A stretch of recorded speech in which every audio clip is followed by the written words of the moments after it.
ready to go. Okay, hello again. It is the first month of the year, the 16th of the month, and we are cruising right along in January. So we had some questions that came in for this Zoom call, and then we'll open it up.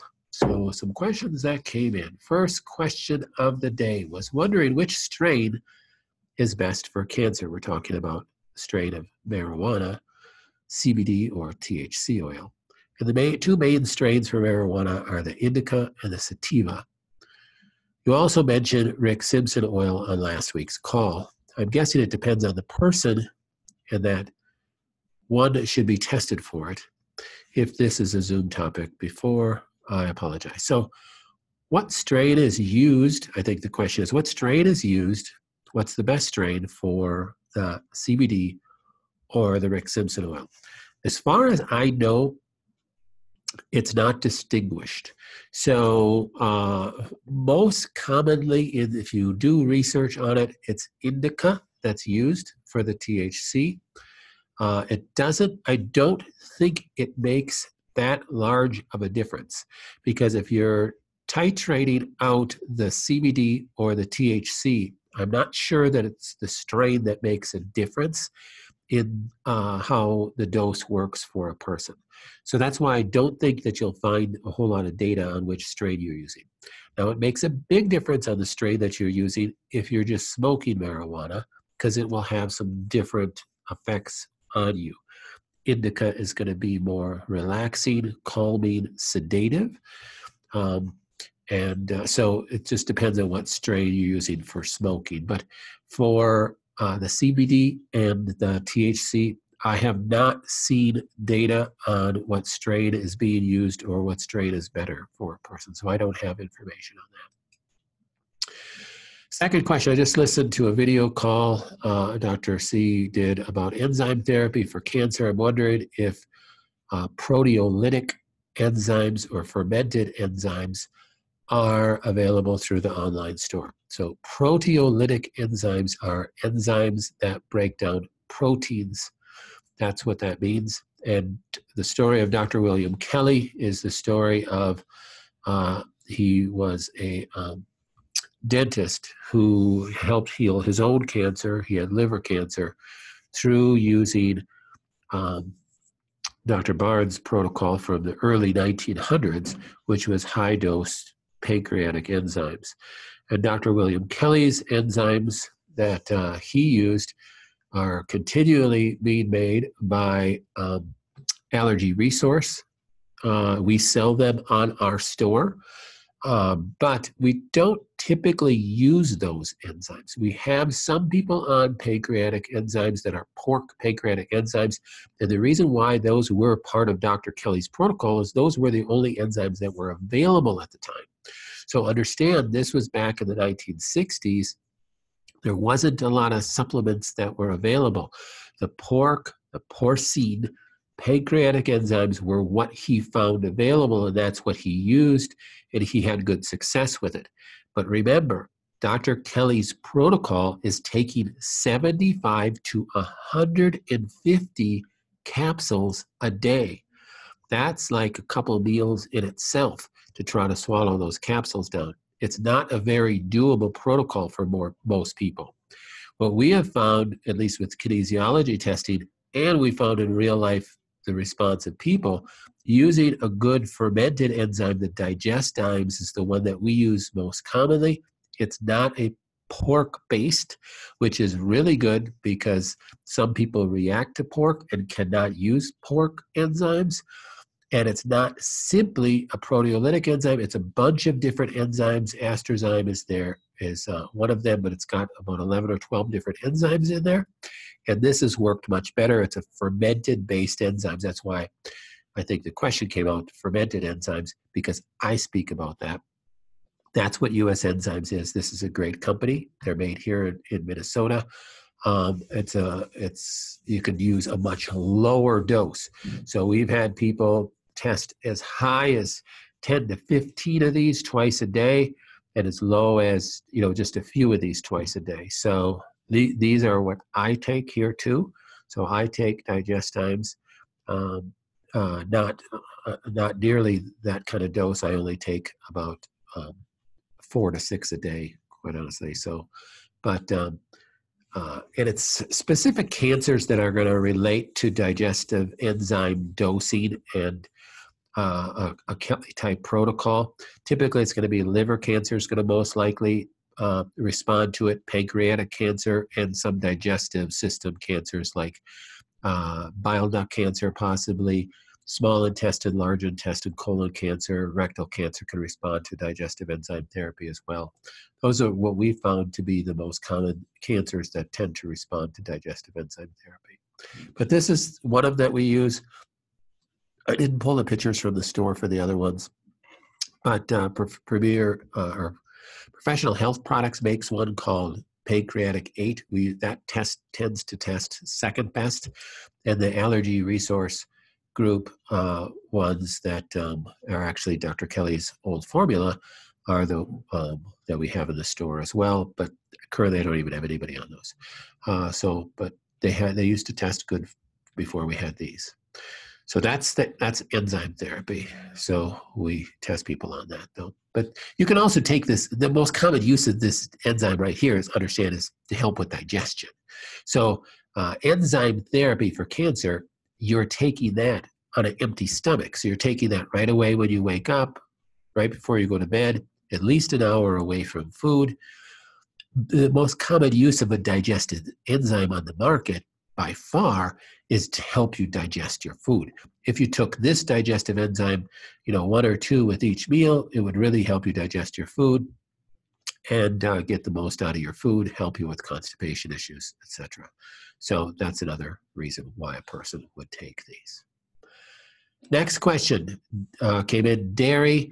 Tell me why again that dairy is bad for cancer patients. Okay, so this is just a little picture I pulled off the internet and things that cows are exposed to, tons and tons of medications.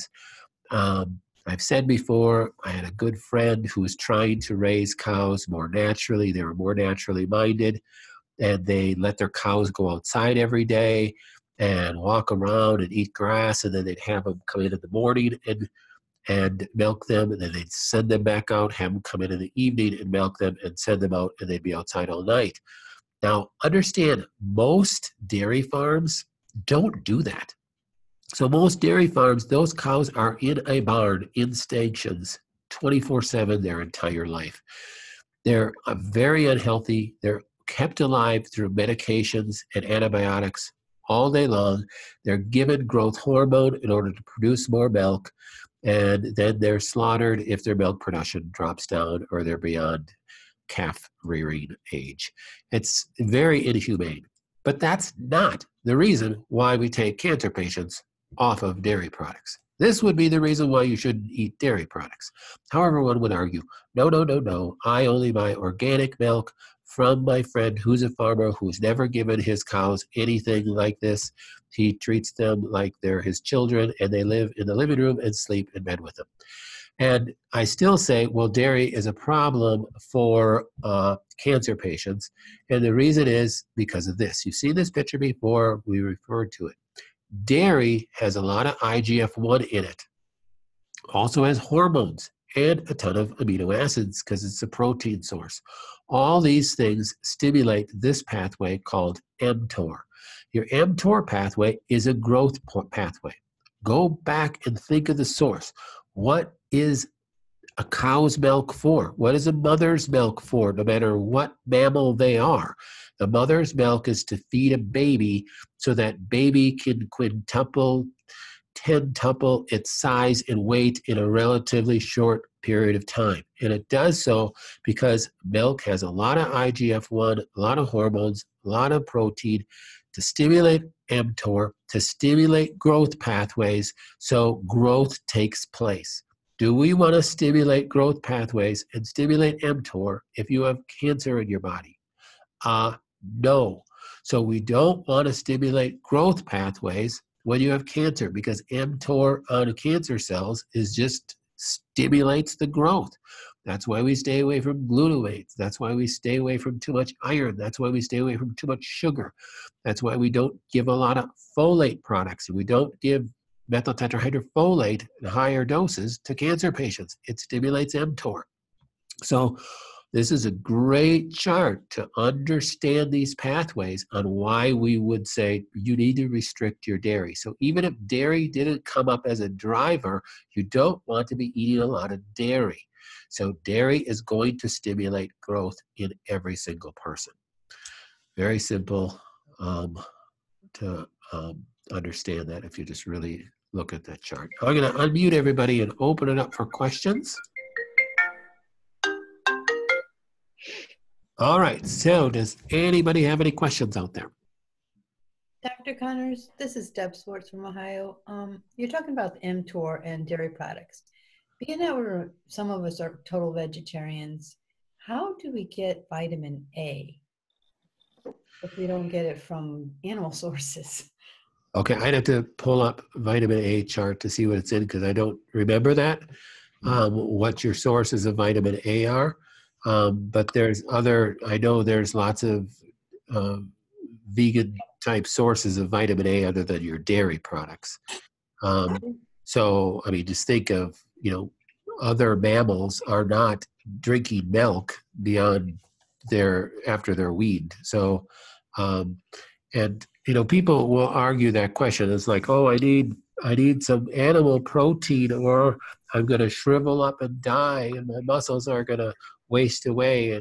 And a comment is just remember what a silverback gorilla looks like and how big and strong they are. Well, they're vegetarians. So you could get protein sources, you could get nutrient sources through plants. And again, I don't believe everybody in the planet needs to be a vegetarian by any stretch of the imagination. And from a genetic standpoint, there's a lot of people that should be eating meat. So it's, but when we're talking about dealing with cancer, especially in some growth phases of cancer, when we're trying to, get the handle on it and get it into remission, dairy really should be off the table. Well, they include it with A, D, E, and K for keeping your bones healthy. And the keratins I know come from plant sources. But the palpinate, I think it's called, a retinol. Yep. Vitamin, they have it's totally, chick yolk, egg yolks, butter. Are those like okay to having maybe a tablespoon of butter a day? Again, if you have cancer, I'd say be careful with that. Yes, a little bit is okay. We're not talking about you have to go completely crazy vegan, but yeah, if your cancer is growing, I'd say, yeah, you need to be more strict with things. So it's all this kind of sliding scale. So do I have to eat this way the rest of my life is question number one that most people have. Well, no. But you want to understand what kicks your cancer in a growth phase. If you go out and have a treat on a Sunday night on your birthday or something like that, does that mean your cancer is going to go crazy? No, it doesn't. So, but does it mean you're going to start saying, I only have one treat, every day? We start to get excess, it becomes a driver. So you got to be careful of that. Thank you. I have a question about nuts. I kind of forgot, like there was a group of nuts that were either tree nuts or ground nuts. One of those were not the good ones that are good for you. I'm trying the ground nuts, like peanuts and things, you have to be careful of different fungus and aflatoxins and things in those. So that's the biggest thing for those. Soaking them will help with that. I know some nutritionists that say peanuts were never supposed to be consumed by humans. I don't take that hard of a stance. I do think they are a food, and yes, they do carry different molds. You have to be careful of that, especially if you have some mold issues, or people that have Lyme should probably have to be much more conscious of that. people with cancer, that's not a bigger issue unless mold or something like that was the driver of your cancer.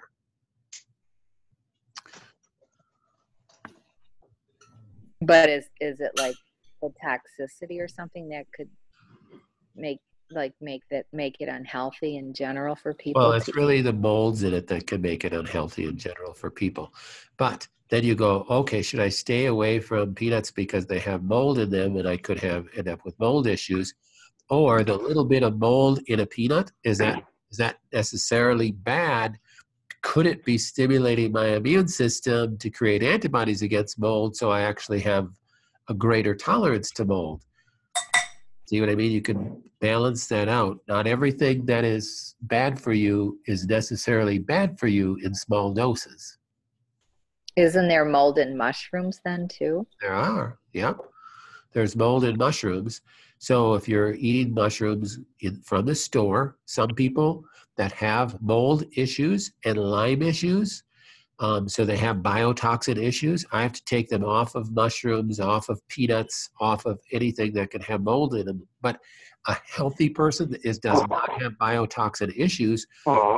Eating mushrooms can actually help stimulate the body's ability to develop antibodies to that substance. It's the same theory that is not a theory. It's a proven fact of why the thought that vaccines would work.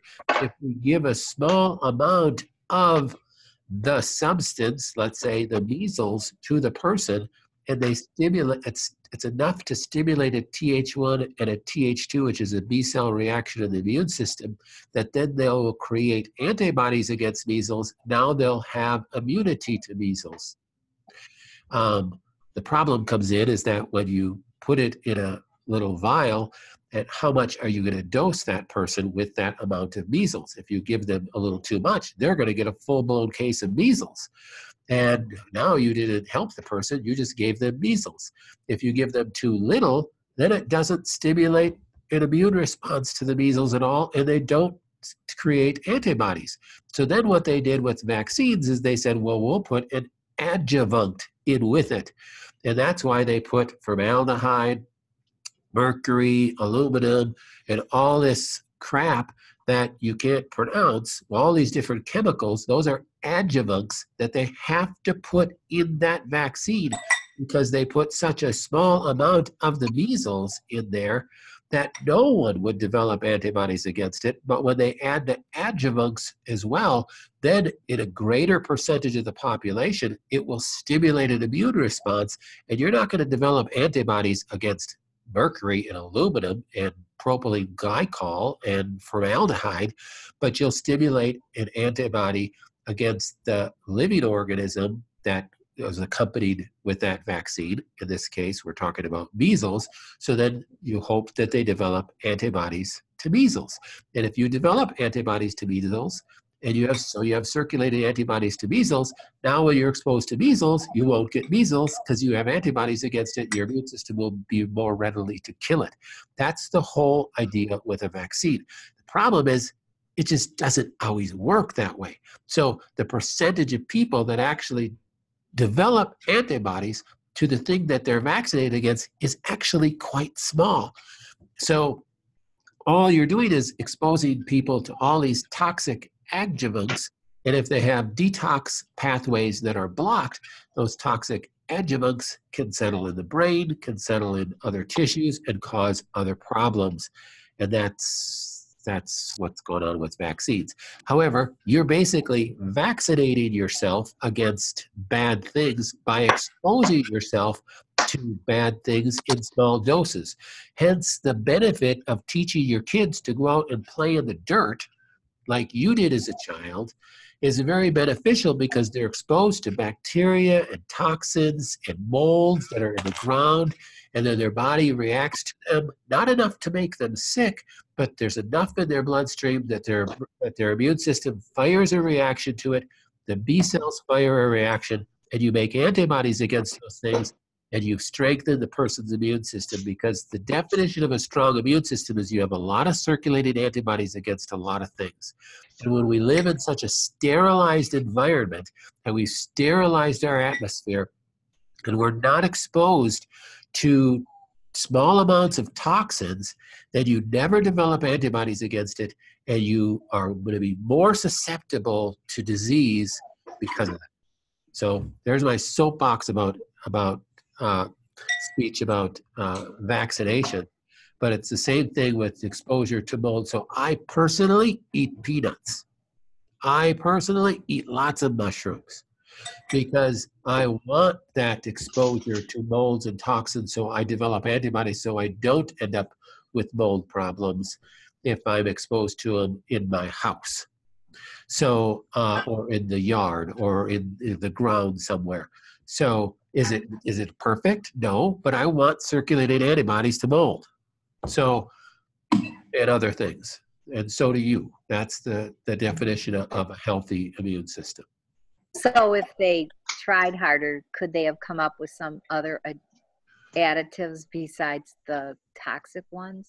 Oh, absolutely. So, and it's really not even trying harder. They do it. But the problem is that how do you make 10 million of them and send them out to the population?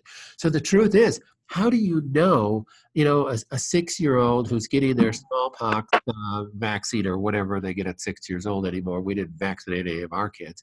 But if you're, how do you know? Every one of those 6-year-olds in second grade are getting the exact same dosage, whether they weigh 110 pounds or they weigh 60 pounds. Because our healthcare system is so not personalized anymore. They're in a quandary. All right, we'll just put all this crap in there to hopefully stimulate immune response with everybody. So. They're mass producing this stuff, and you can't mass produce. Back in the old days when the vaccines came out, they used to vaccinate someone, and then they'd do a blood draw 2 weeks later to see if that person developed antibodies against the thing you vaccinated against. And if they didn't develop antibodies against, the vaccine didn't work. Well, guess what? They stopped doing that because most of the time the vaccine doesn't work. Why do you think these outbreaks of measles that took place in, every single year, which they blame the unvaccinated people, which to me is absolutely mind-boggling, and these outbreaks of measles occurred in the vaccinated population, because just because you're vaccinated against something doesn't mean you developed antibodies. Therefore, you don't have immunity to that thing. So it's I just have a hard time understanding why would they choose mercury when they could have used something else. Like, why would someone intentionally do that when they know it's harmful? Well, because, you could get into easier, conspiracy theory in that they're trying to limit the population growth, which is not really this conspiracy theory anymore, because we already know that that's true. But they need something that's a poison that will stimulate an immune reaction. You have to put some sort of poison in there that will stimulate an immune reaction. Okay.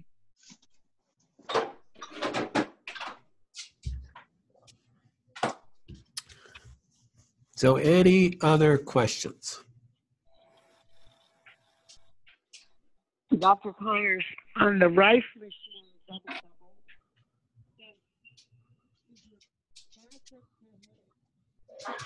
I'm losing you, Liz. So what did you say? On the rife machine, what? The double bubble. Yeah. Is there benefit to it having direct exposure to the bare skin? Yes. Yes, I would say so. So you're going to get more power out of the bulbs that, so the only way that the double bubble or the zinger bulb is stronger than the hammer tube is when you're touching it right to your skin. So if you want to get a greater penetration, let's say your cancer is growing, faster, and I want to hit this as hard as I possibly can, that's when using one of the other bulbs right on your skin gives you more power. Now, the negative is that you just have to be aware is that you might get zinged with it. Some of the frequencies is going to give you like an electrical stim. So you can't be, it's not going to be harmful or anything like that. But if you don't know that, you're scare the socks off you. So you have to be aware that you're gonna get shocked by some of the frequencies.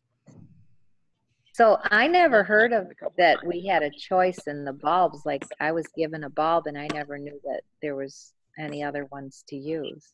And there's other ones to use. If you use them just the way that, that they're on a stand, like the double bubble, that they're not, I don't think it's as beneficial. It's much clumsier to use. That's the way True Life really pushes them, and they sell them that way. But if you took that, like if you took the plastic sheathing off of your hammer tube and you laid the glass bulb right on you, it makes it a much more breakable bulb. So I do not recommend you do that. But you'll have a little bit more power because the bulb is touching you. The closer it is to you, the more power you're going to have. But the side effect is that you're going to probably get zinged too. So it's not a recommended way to do it.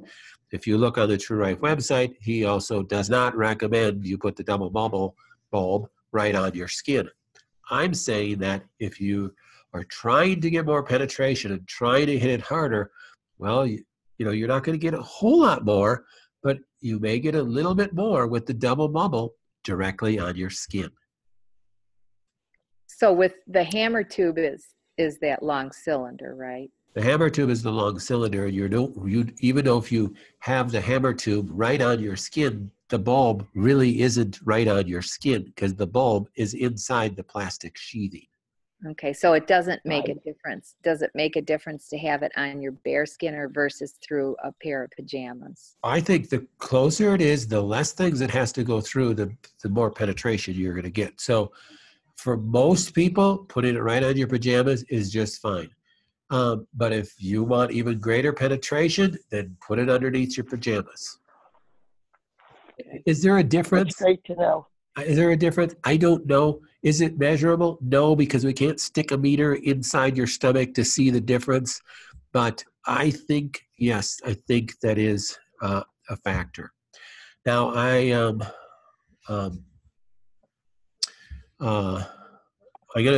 True Life is coming out with some updates that I was going to say something, but I can't because I forgot he promised me not to say anything yet. But they are coming up with some updates that are going to come out in February, so that's going to be exciting.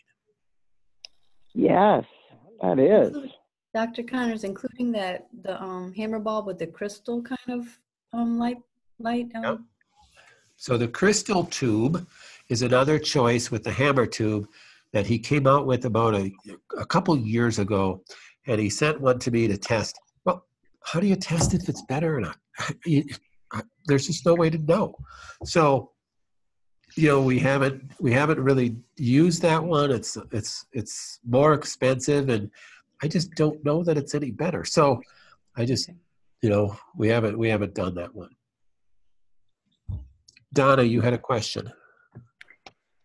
No, not necessarily a question, it may be, but going back to the thing about peanuts, the things that I've read, unless you can get for sure organic peanuts, the regular peanuts, they use glyphosate on them, but when they harvest them, they use the glyphosate on there so that they harvest easier. Yeah, I believe that. There's probably, there's the glyphosate are in everything now. It's just so horrible. And Crystal could probably comment on that. If even just trying to run an organic farm is almost, just the fight that they have from their neighbor spraying and having that roll onto their products. It's just very difficult. Yeah, we have that problem here too. Dr. Connors. Yes. When the this is Liz, when the update on the rice comes out, do we contact you? So I'll announce it on a Zoom call, and I'm not sure how Mike is going to deal with it. So we have to figure that out, how we're going to be able to deal with it.